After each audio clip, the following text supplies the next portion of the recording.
Rotorua. Okay, me matua Martin will come around.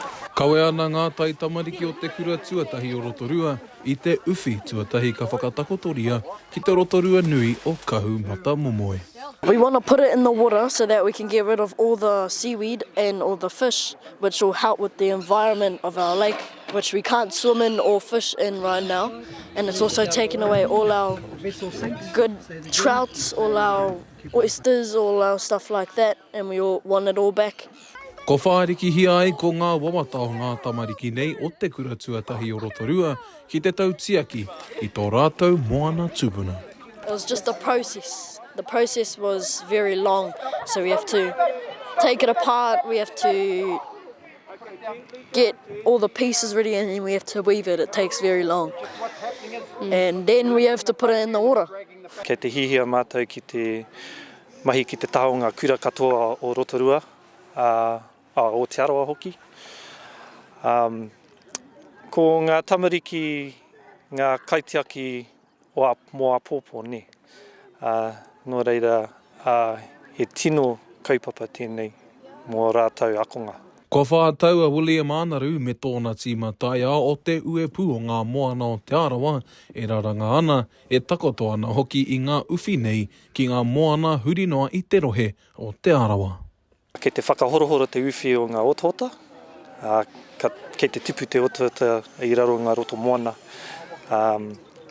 kei te tipu rātou I roto ngā kainga o ngā taonga tuku iho, nō reira koira te take tua tahi o te uwhi. Tua rua ko te manakitanga o ngā taonga, ko ngā kaura, me kākehi, me ngā koaro hoki.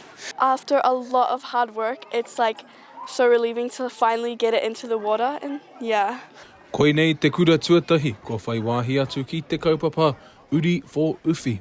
He kaupapa ako, ara he mātauranga taiao mo ngā kaitiaki moana mō a pōpō. I learned how the uwhi will help the lakes, and I've learned how to harvest the harakeke properly.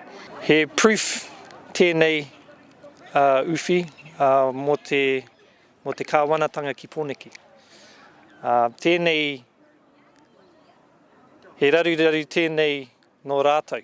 I would love to do more, because then I can experience the more stuff that an uwhi can do, like make a bigger uwhi which can take up more space, put an uwhi in other lakes, other rivers and stuff like that to help improve the environment.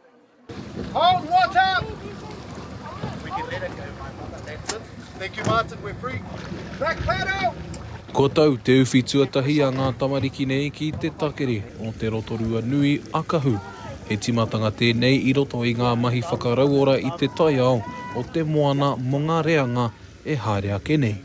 Te kawa paora, mā Aukaha.